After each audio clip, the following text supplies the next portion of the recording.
I traveled to Caracas by air, of course, landing at Maiquetía, right on the shore of the Caribbean. Then we started up through the mountains on one of the most remarkable highways in the world, the Autopista.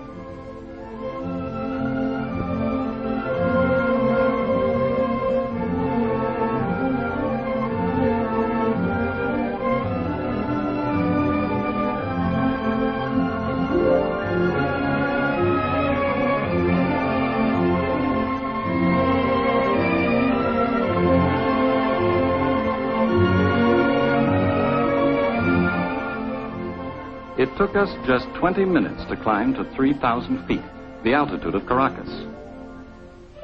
Suddenly, we were in the city.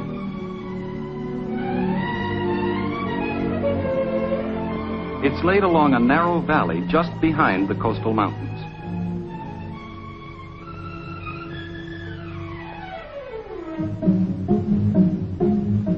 The downtown area is dominated by the Central Simón Bolívar, a building development something like Radio City, except that superhighways go through it and under it.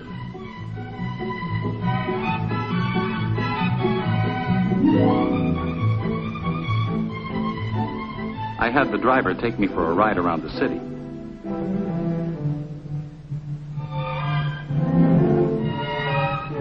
He showed me the new sections in the east, where just 10 years ago there were sugarcane and coffee plantations.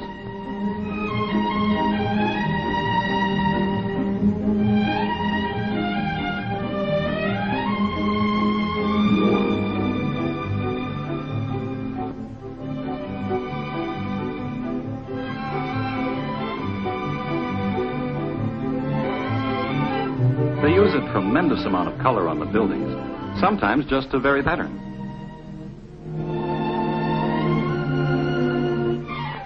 And sometimes for artistic effect, giant mosaics, 6 to 10 stories high.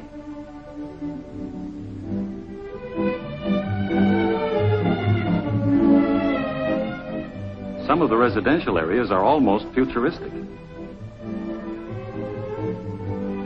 But others are so quiet and tranquil that you seem to be in another world.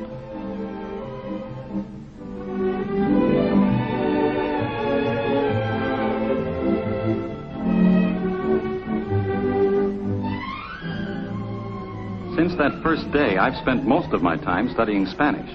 I'm even writing this letter between classes. But tomorrow is Sunday, and I expect to see more of the city.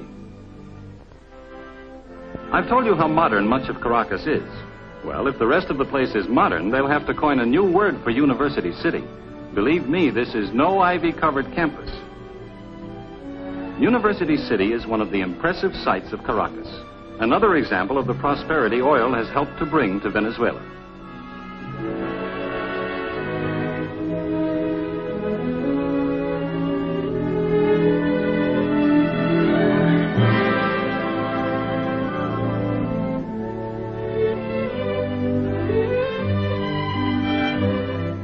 The university isn't tucked away by itself.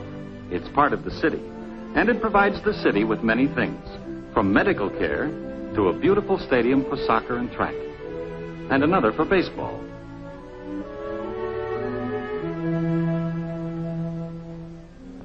The Caraqueños are especially proud of their low-rent housing projects, huge apartment buildings in clusters on the hillsides. We have nothing like them at home.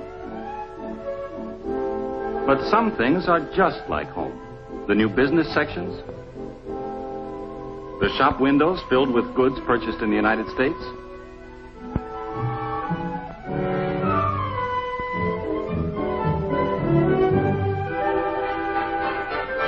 and the familiar look of all the American cars, not to mention the traffic.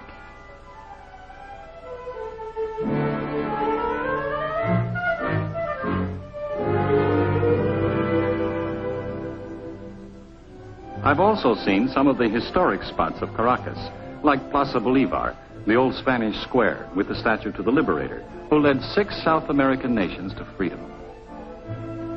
And Casa Natal, the birthplace and home of Simón Bolívar. The old colonial house is now a museum of Venezuelan history.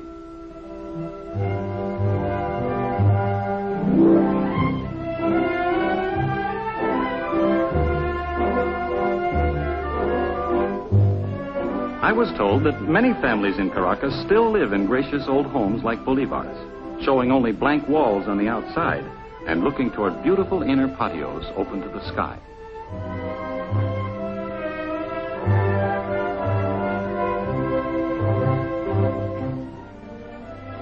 My Caracas life, for most of the past month, has centered on just one building, the Spanish school.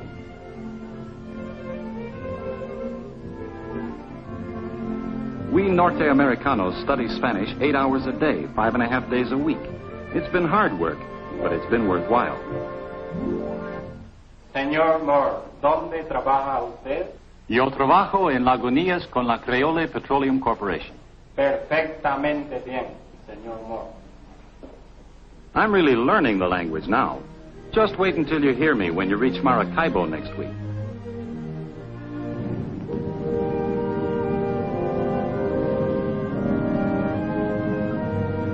Atención, por favor.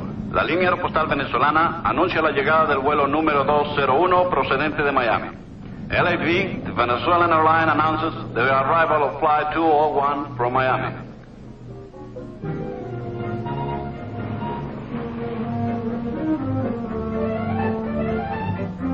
Su atención, por favor. Después de cumplir requisitos de migración y aduana, los pasajeros saldrán por la salida este del edificio. Following immigration and customs clearance, passengers will exit at the east end of the terminal.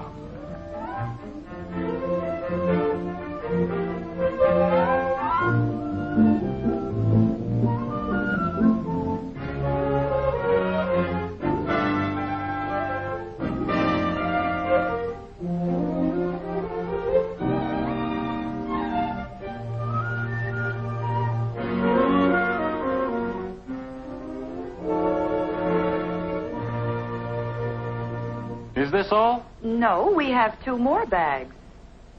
Tenemos más equipaje. Wait, Jim. Tenemos 2 maletas más. Una grande y una pequeña. La pequeña es mía. Oh, no. We've been studying Spanish, too. Well, that's how it goes. You work hard to impress your family, and they end up telling the porter what luggage he has to find. It's good to have them here, though, and I'm looking forward to a good life with them during this assignment in Venezuela.